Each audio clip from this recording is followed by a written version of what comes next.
You're listening to the Adventure Party for the 15th of December 2021. This week, the disastrous duo are on their own again, taking on the techs of Gygax's DMG. I mean, it's not like we can afford any hired help. The Adventure Party, talking about gaming the Irish way.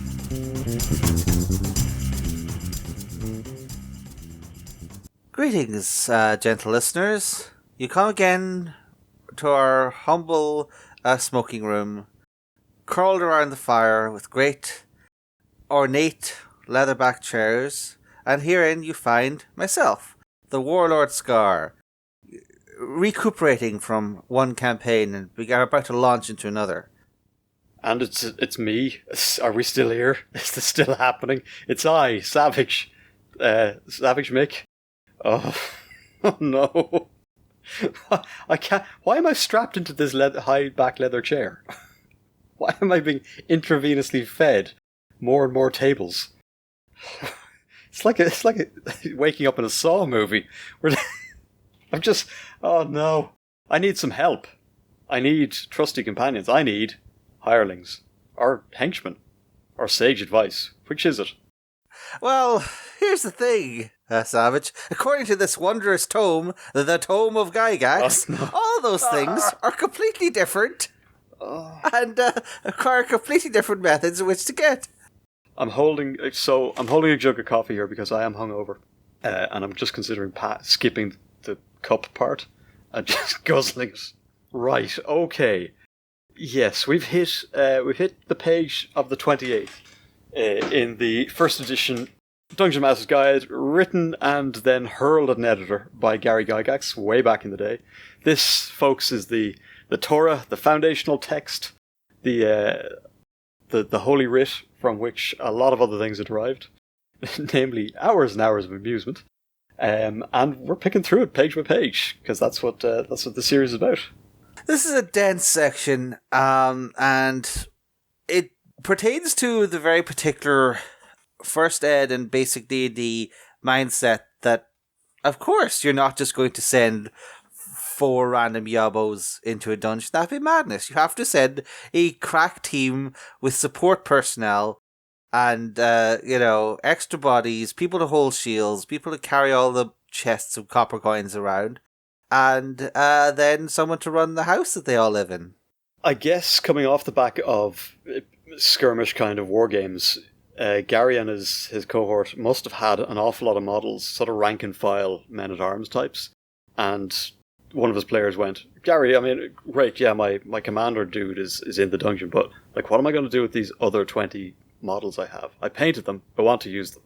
Yeah, it's sort of a natural conclusion of, well, we're war gamers, and well, a lot of these locations sound an awful lot like the big campaign we ran 3 years ago, Gary. So clearly we're all supposed to have a bit of a war game on the side, right? You know, my guy's got 100,000 gold pieces from all that loot. Clearly he's going to spend it, conquering the world. Nothing else for it. Mm. So yeah, like, hirelings and such make sense, but as much as they make sense as a concept, this book is probably a lot of the reason why the game style of, having lots of hirelings, even at low level, went away somewhere between first and second ed. Yeah, no, yeah, absolutely. You're sort of, I suppose the intrepid adventures on a journey narrative kind of takes hold.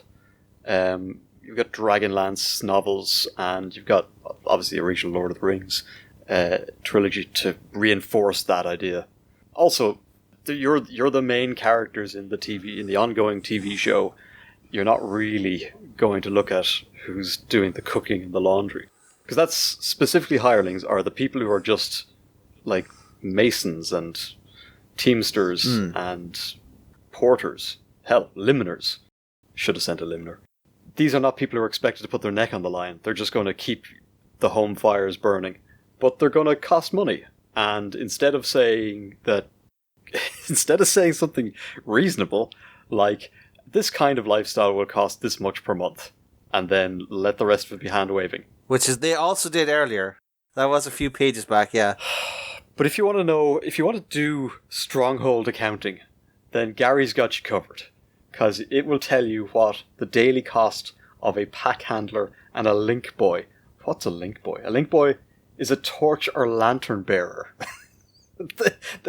It's a guy you hire in order to explain. Wait, how do you all see your light? You're all wielding two-handed broadswords.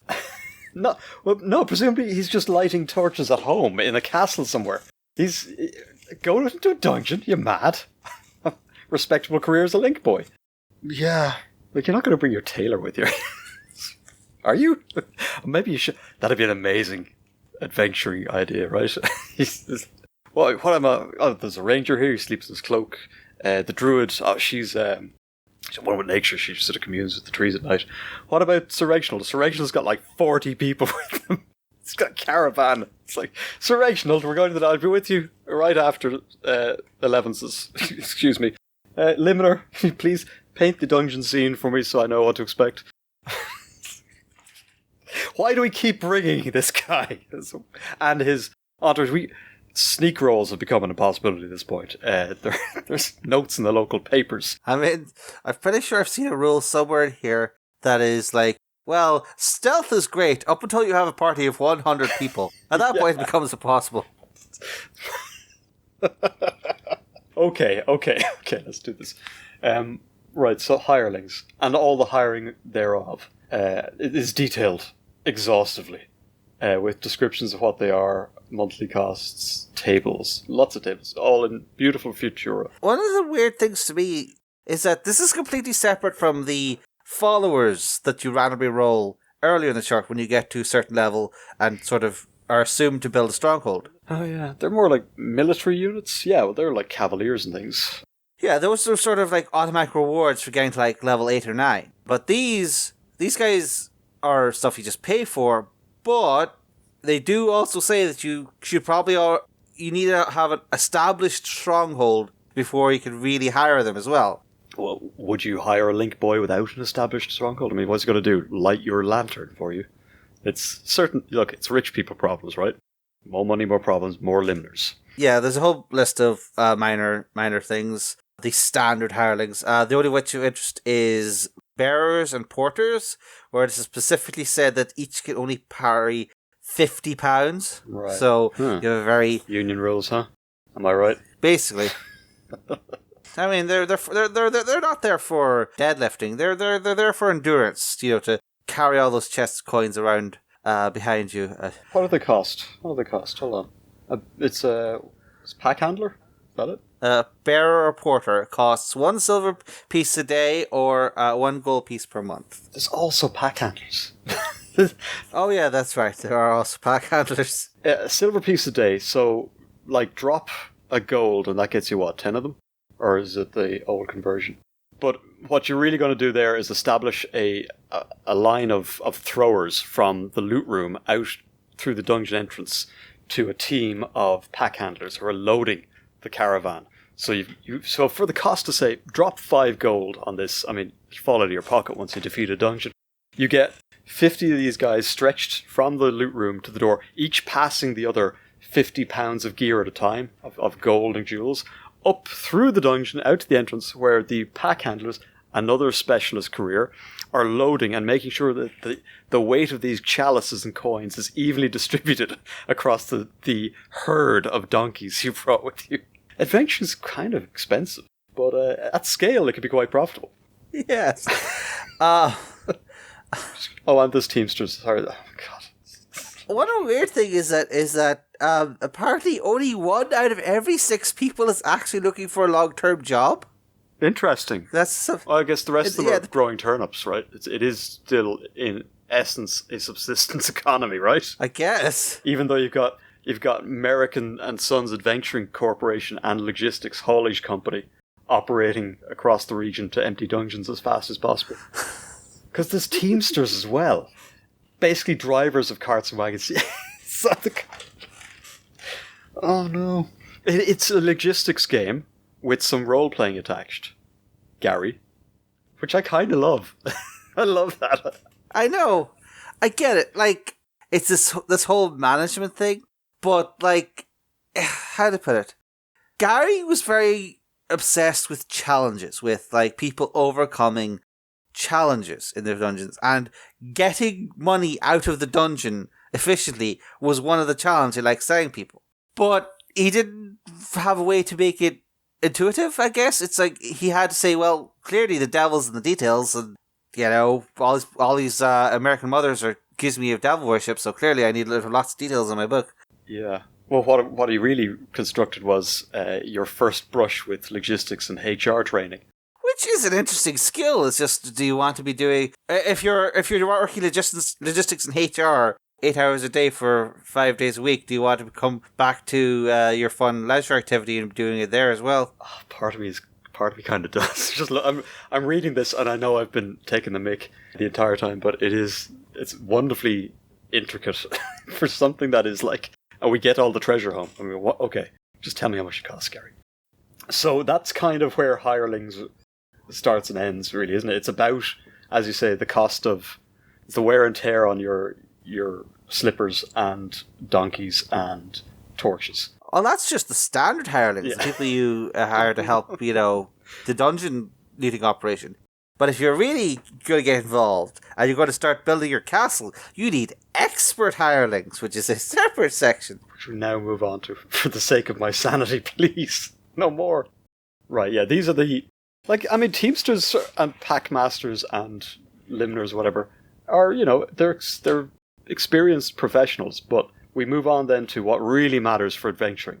Alchemy and blacksmithing and engineering and mercenarying and sages. Mercenaries are cheap Yeah. compared to the specialist skills of being an armorer or an engineer, which bring in the big money. Sure, you're going to want a bunch of them. Wow, apparently, like, a light footman only costs 1 gold piece per month, the same as a bearer or porter. However, there is the slight wrinkle that you very explicitly have to buy all of their swords for them. Oh, that's all right. I've been upgrading swords at a hilarious pace anyways. I just use my cast-offs. Which is a good way of explaining where all the old swords go. Although, you then have to explain why there's 30 or 40 mercenaries running around the countryside with +1 swords. Or at least account for the consequences. Better keep them in gainful employment. I would think you probably want to give those to your henchmen first, but we'll get there. We'll get to that. But yeah, it's an interesting thing because it's like, it is relatively easy to buy bodies for an army, but the cost of equipment is not included. You have to buy their swords and their scale mail or chain shirts or whatever. You have to put the army together on a man-by-man basis, and I could get why if you are a feudal lord, but if you're just... I would guess my assumption would be that if you're hiring someone, you're just getting a bunch of mercenaries. It's like, why do these guys not have their own swords or spears? Is it like, is the spear control lobby really strong in Greyhawk? Well, yeah, it does assume that these are startup costs for a newly minted feudal lord who's establishing their standing sort of garrison, plus stronghold, plus attendant bodies, plus specialists. So, yeah, I guess that's the way you interpret all of this.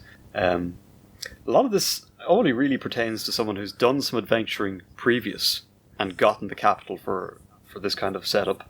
This is an entire subsystem for people who are like level 5, 6, 7 and have decided to invest in a stronghold early or stolen it from some orcs and are just trying to see, well, how many of these 10,000 gold pieces we gathered in the process of leveling up, what can we do with them?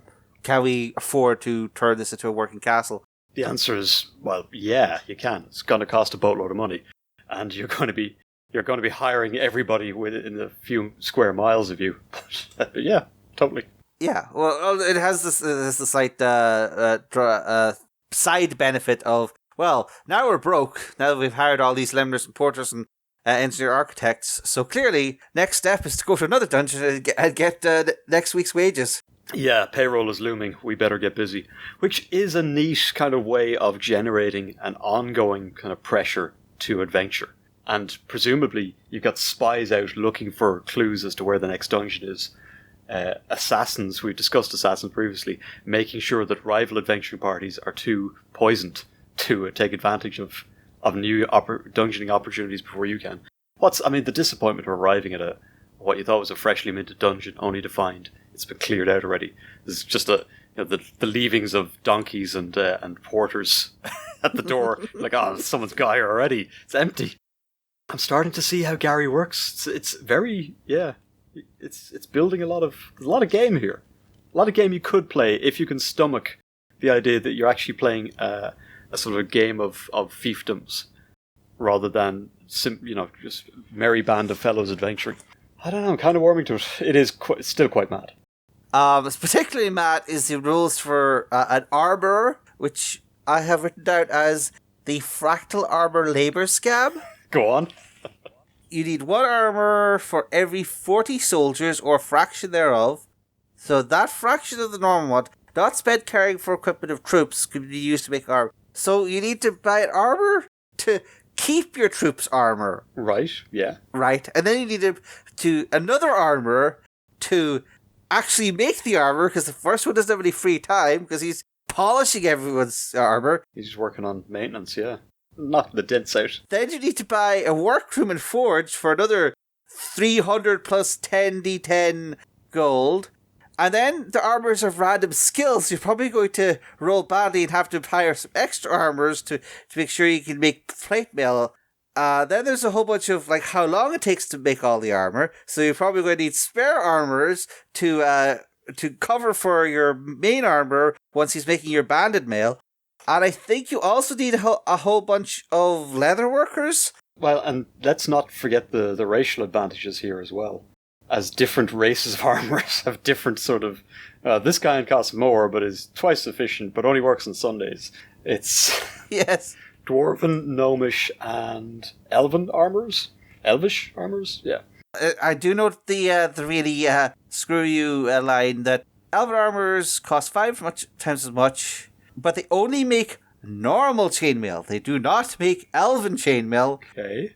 Something that has come up a few times before is that Elven chainmail is so good, but the elves will never sell it to you. And even if you hire elven blacksmiths, the elven blacksmiths will not make... It's family recipe. They will not make elven chainmail for you. They will only make normal human chainmail, but they will do it twice as fast. The hell with this guy. Elves suck. Okay, we've talked probably at great length in the past about how obviously a lot of computer playing games have been shaped by the mechanics of D&D and the kind of the tropes. But I'm seeing Gary Gygax basically laying out those settlement management games that we've probably all played as well. Mm-hmm.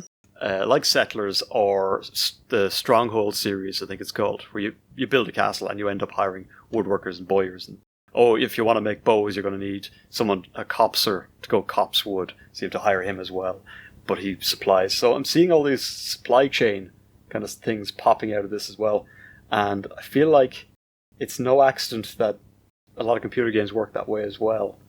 What am I playing at the moment? I'm playing Graveyard Keeper at the moment. And while you're a one-man operation, you can get zombies to work for you and they'll mine the ore while you fashion the headstones, etc. So it's like, and we've got Gary to thank again. Thanks, Gary. I love those games. Just a small note, it talks about blacksmiths, which are separate from armorers, but also there are dwarven and gnomish blacksmiths as well. It's also this weird thing where it specifies that each month a blacksmith can make... blacksmiths don't make swords, by the way. That's a weapon maker. They can make spearheads. They can make morning stars or flails. They can make 10 spearheads per month. Honestly, ask anyone who's seriously into the kind of medieval weaponry scene. Pikes and spears are where it's at if you want to arm a bunch of dudes. Swords are very flashy, but they're often not very good on the battlefield. True. I wouldn't dispute that. I'm just saying it's just for each blacksmith can only make 10 spearheads in a month, and this is the crazy thing, you only make 30 arrowheads in a month. What? So if you want proper steel tipped arrows, you need, and you want them in bulk, you need to hire blacksmiths in bulk. That's just bull. I dispute that it takes an entire day to make a single arrowhead. I bet I haven't religiously watched as many blacksmithing YouTube videos as you have, probably. You got me there. Yeah, it's like it ain't the quickest thing in the world, but it ain't one a day. You would be very quickly out of a job. How would you feed yourself if you could only make one a day to sell? Well, you've got some moron paying you 150 gold a month. Oh, it's all for the highest quality coke, for the furnace, obviously. Right. Then there's like 3 different types of engineers: architects, artillerymen, and sappers. Does this smack of that thing where you look at the skill list in a modern game? It's like, hey, there's athletics and jumping and swimming and parkouring, but there's only one skill for investigation, despite the fact that you could be a researcher or an interviewer or whatever. Like, if you know a lot about something, you subdivide all the skills. If you don't know anything about it, you're like, yeah, that's just covered by computers. Whatever. Oh god, I forgot about this. So yes, you definitely need, if you're building your own castle, you definitely need an architect. Otherwise, the building has a 75% chance to collapse in 1d100 months. Right. Get what you pay for. Bunch of cowboys, Ted. Oh man. Okay. Right. Well, look. You can't just hire anybody to build a castle. Apparently not. You really can't. Cities and guilds assurances are required. What do they cost? Engineer, architect. They're going to be expensive, right? 100 gold pieces a month. Oh, okay, yeah. How long does it take to build a castle? Oh, we probably get to that. Then there's jewelers, which is another mine of ways to say, to screw, after you accidentally roll up this gem that can cost 640,000 gold pieces, the trick is that you send them to a jeweler to get it valued, and the random skill level of the jeweler will reduce the what they get for it pretty quick. I would have thought it would be a higher skill jeweler that would screw the amount of money faster, but whatever. Suffice to say, this is where a bunch of tables come in, and it's like, here's a bunch of percentages, you figure it out. Just roll for this stuff. Right, okay, I guess this is more sort of leakage on that haul that you pulled out of the dungeon. It's, you're left at the end of the month going, I know we've got plenty of revenue, but what are our actual profits? And it could look a bit grim. So keep a tight hold on your finances, adventurers. You don't want to get it, because these professionals will bleed you. But the main thing is, of course, there's now a huge section on mercenary soldiers, which, all the different types are brought out, including hobilars? Hobilars are mounted infantry. Okay. I've never come across that word before. There you go. There's anything this book is good for, it is teaching you words you've never come across before. Hobilar. We're probably saying it wrong, are we? Hobilair? Maybe. Hobilair. Hobalier. No, that's not right. There's also like a breakdown of like for every 10 soldiers you need to buy extra lieutenants, and for every so many lieutenants you need to buy a captain, and the captain is like 3rd level but does not level up. No, sorry, it's 5th level. Oh yeah, there's random charts as well. You don't say. Yeah, there's D100 too. Anyway, what? I'm not gonna. We invite you. This is page 31. We invite you to read it at your leisure. Page 30, page 31. There's some interesting stuff in there. Hobeliers being, as you said, mounted infantry, but they don't fight from horseback. They sort of hop off their horses and go kick in heads and then get back on their horses. Then we get to what I would consider one of the most exhaustive slam sessions on the entirety of academia that I have ever seen. Do you want to read the first paragraph? We haven't done a from the text for a while. Sages are a very special case indeed, for they are the encyclopedias, computers, expert opinions, and of course sort of demi-oracles of the milieu, all rolled into one. Even in a quasi-medieval fantasy world, the sum of human knowledge will be so great and so diverse as to make it totally impossible for any one sage to know more than a smattering about many things. A fair understanding of their overall field, and a thorough knowledge of their particular speciality or specialities. The general fields of study or stages are shown hereafter, with special areas and XPs listed under each general category. This begins 2 solid pages of ways to lose money quickly. And also, nerds, am I right? Which is rich, Gary, coming from a man of your... Come from someone who knows what a hobbler is. Yeah. Okay, so these are in very special cases, as Mr. Gygax points out, and it goes into exhaustive detail. It's light enough on tables, but what we have here is how much do you want to know about anything? Because we can break it into humanities, and then demi-humankind humanity, and then physical universe, and then supernatural universe, and all sorts of other things. And then there's just what do sages do, actually? You pay your money and take your chances whether you get an answer to the question you're asking. Basically. That's what I'm parsing from the lists here, but no matter what they know, you get down to a sort of a percentile chance that they'll have an answer to your question. You have to roll to see what the percentile chance is, and then you have to roll that percentile to see. And if it's not their field of speciality, their chances of even knowing general stuff is not optimal. You don't want to ask someone in the humanities about flora and fauna. They will, at best, have a 50-50 shot. So how many sages do you need to hire? Oh. That's a bad question. That's a bad question. Mainly because the cost of long-term hiring of a single sage is ruinous. And what you talking here? 20,000 gold pieces minimum of initial material expenditure, which is enough to get them to work at 50% capacity, and to get that number up to a reasonable amount, you need to spend thousands of gold extra, to the point where you get to 90% effectiveness of your sage at 60,000. I think it's 100,000 gold pieces to get that last 10%. Wait, is that a month? That's just getting their library and their fancy smoking room so that they can ponder questions. Yikes. So that they might have a chance of answering a question in a specific field. Oh, right. Okay. And then, of course, there's 2d6 times 100 gold pieces of salary per month and support, and then 2d6 times 100 gold pieces of research grants per month. And, minimum of 4 rooms of... And I don't think Gary went to university for some reason. Yikes. Knowledge economy, folks. That's where the real money is. And they get tons of space as well.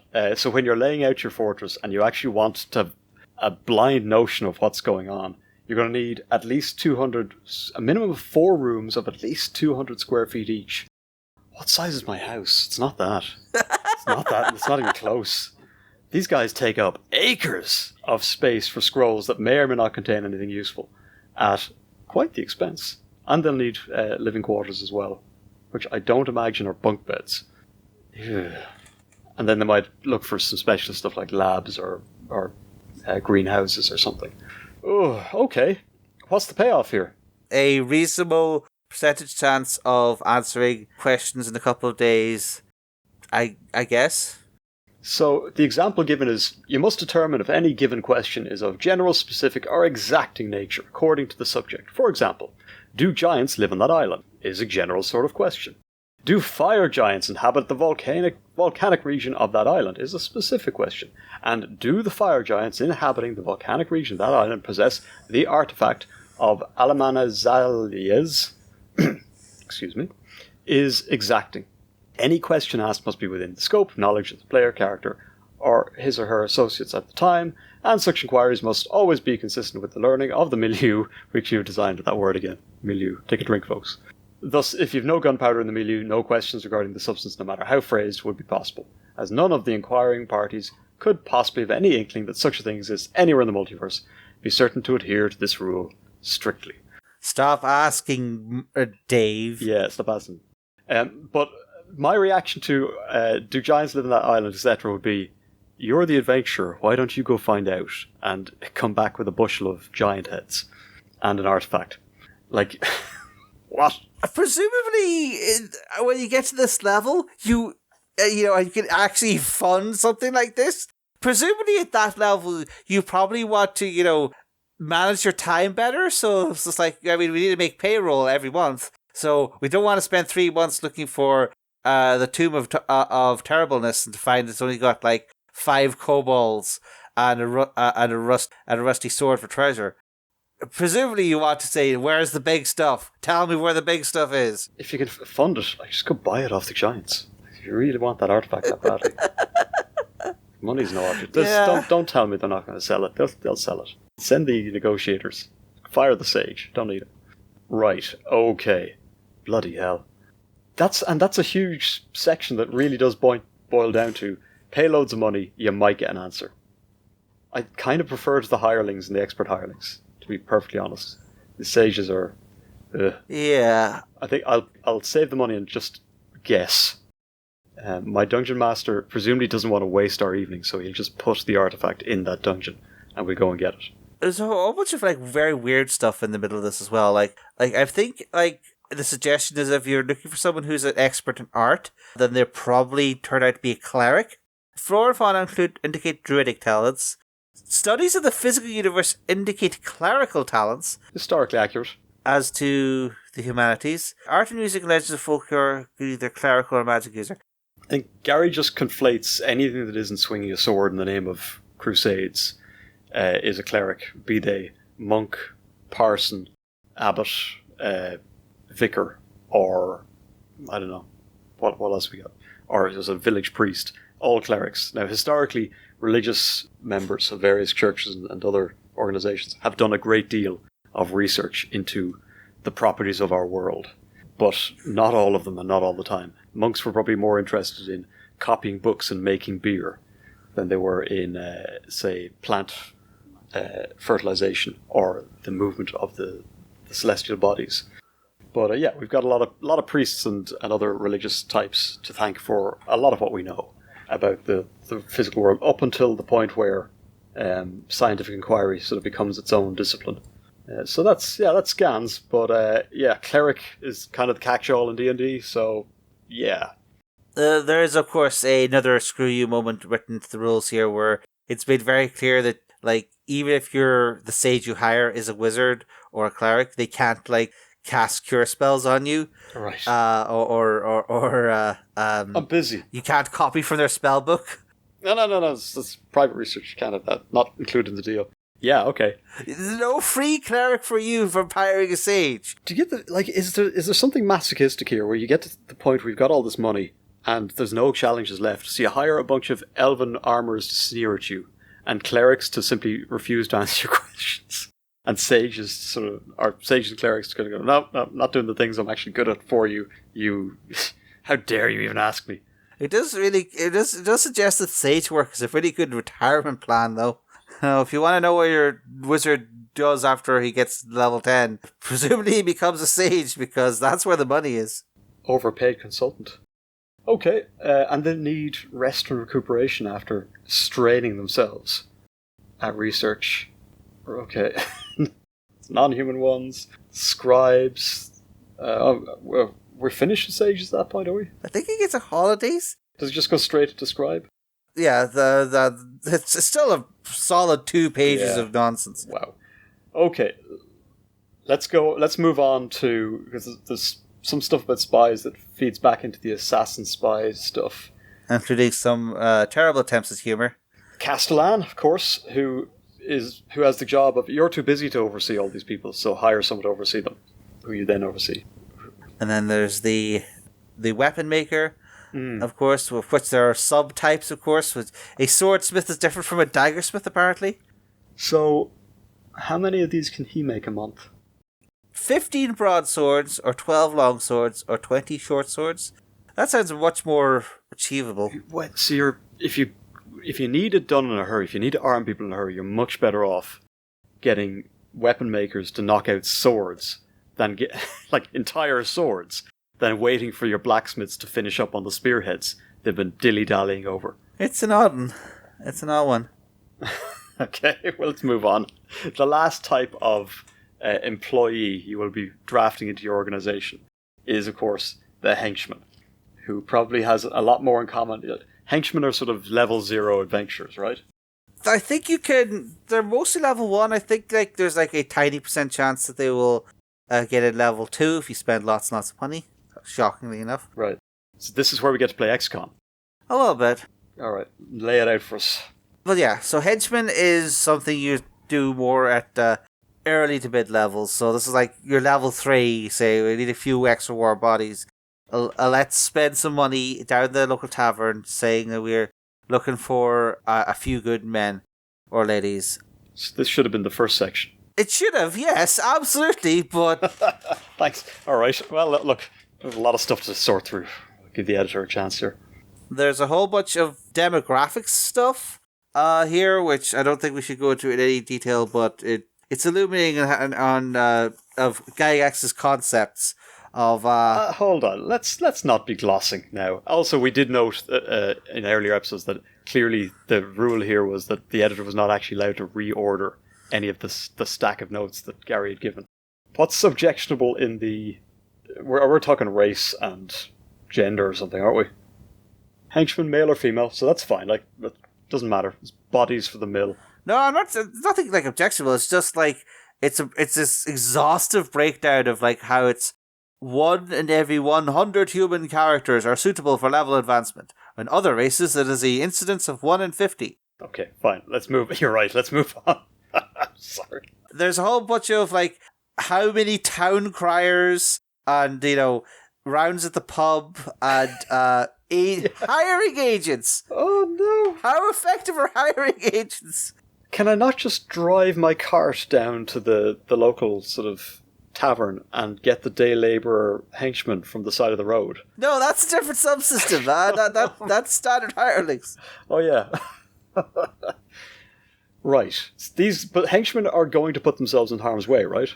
Yeah, the henchmen are the people who are actually willing to draw a sword and stab a goblin. Like these are the people who are actually willing to put themselves on the line. And to be fair, I do believe they get a half share of XP and loot, so they will level up eventually if you keep them around, assuming they survive, of course. Which seems like a great kind of system to have, except we're going to spend a lot of time now detailing, as you said, how effective posting public notices or sending town criers is in terms of doing the hiring here. And then what quality of guy you get. It's like, oh, and how long it'll take. Oh, we're going adventuring tomorrow. Can we get henchmen? Oh, no. Recruitment agencies say 2D, 4 days, mother flipper. It's like, oh my god, okay. So I guess very simulation-y, not really conducive to just getting on with the game.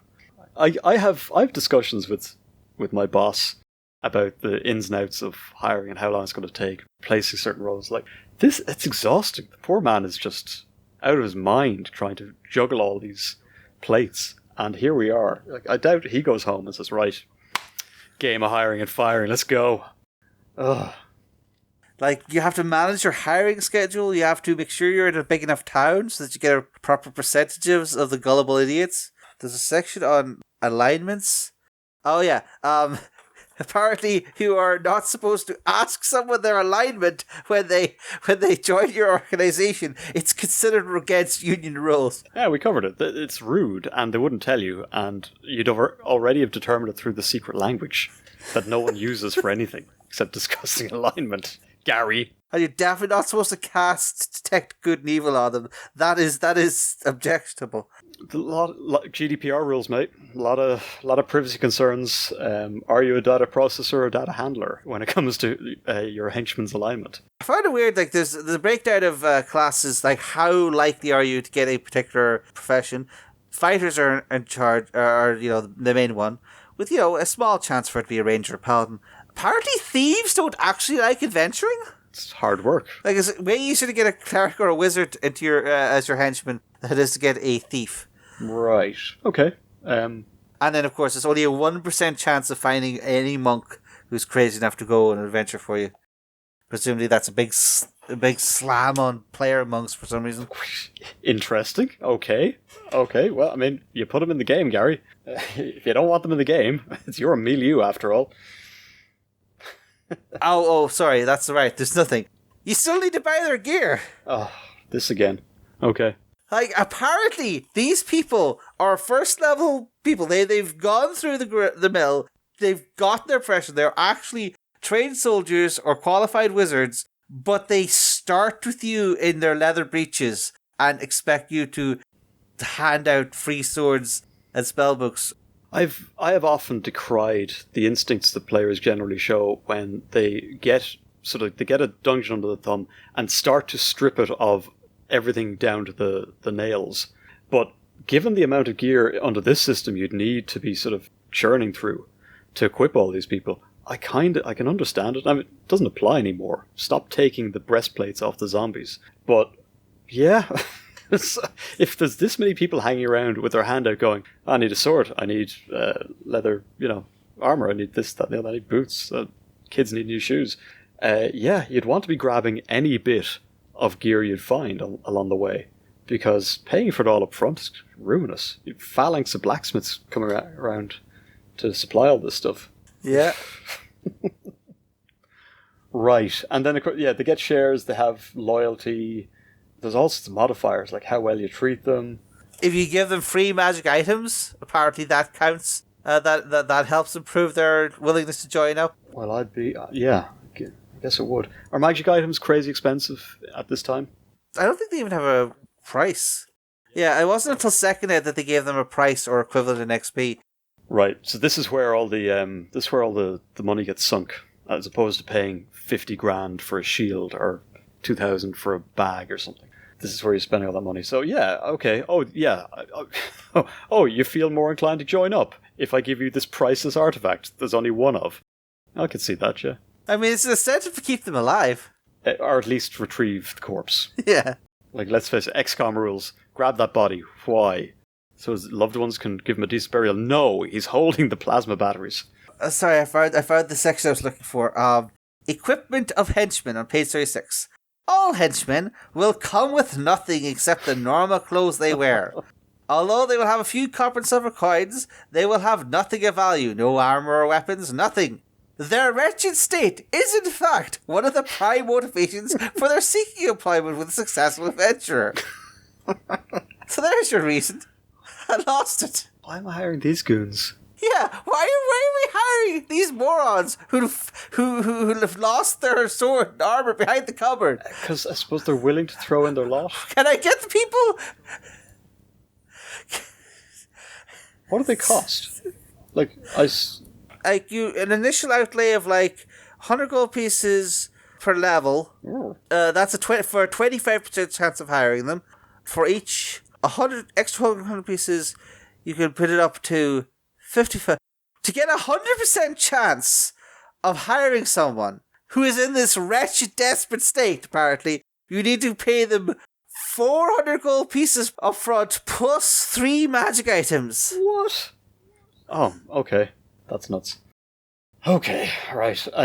Can we just draw a veil over this section? Because I had high hopes coming into henchmen, but they're the worst. They might be as bad as sages. Well, to be fair, the rest of the section is a massive set of loyalty modifiers. Yeah. So we're basically done. It's kind of their backstory you create. Were they fairly treated? Did you kill their aunt? Something? What alignment are they? Shouldn't ask. Yeah. Have they been bribed lately? There's all sorts of stuff here, but yeah, I think we can safely say that there's a reason adventurers go it alone these days, because, my word, all of these people cost a lot of money and probably not worth it. Except for the lamplighters. Nice to be able to see around your own stronghold. Yeah, they're tripping over things. So, yeah, what are they called again? I think there was some kind of... I spotted some kind of weird thing. It's just that the penalty for getting someone killed was actually lower than the boosted morale you get for paying to have them resurrected. Right. Whether that's an exploitable mechanic or not, I'm not sure. Well, hold on a second. Okay, and it's a link boy. Link boys light the way. Okay, get them killed. Bit of a negative. Resurrect them. Net positive. I see a problem here. If you can afford it, you can slaughter your way to a more loyal henchman. I think this is the Duncan, Idaho approach. If Dune is out in the cinema, guys, go see it. It's great. Duncan, Idaho gets continually resurrected by his liege lord and seems to grow more loyal. But you have to be careful, because if you die yourself, that has a morale penalty. can't be. He's not very good to work with. Got killed there the other way. I mean, he's back now, obviously. Resurrection, but I don't know. Is he worth working for? Yeah. We've scratched the surface, I feel, on just how convoluted and odd this can be. But I feel like so we've got the conga line of porters, and pack handlers, and the the disparity between how many swords versus arrows can be knocked out in a month, and lastly the murder your way to more loyalty mechanic for henchmen. Great section, Gary. Keep it up. Can't wait to see what you do in the next section, which is time. Time. We got big topic time. So, no wait, gets done in about a page and a half. Never mind. It's an important topic. It is the one that's quoted the most for various reasons. Okay, well, let's leave it there because We do not have time enough for time right now. No. We're too busy on HR tasks and logistics. Okay, well, this has been another Tome of Gygax, Dungeon Master's Guide Edition. I've been Savage Mick. I've been Shane Scarr. The Warlord and local employer of note. I mean, I do need to conquer the entirety of the known world. Yeah, but okay, you better hire a lot of overseers for that. And a limner. Make sure they capture your likeness. Until next time, stoke the fire, keep the pipe full and the decanter tipped, and this party is over.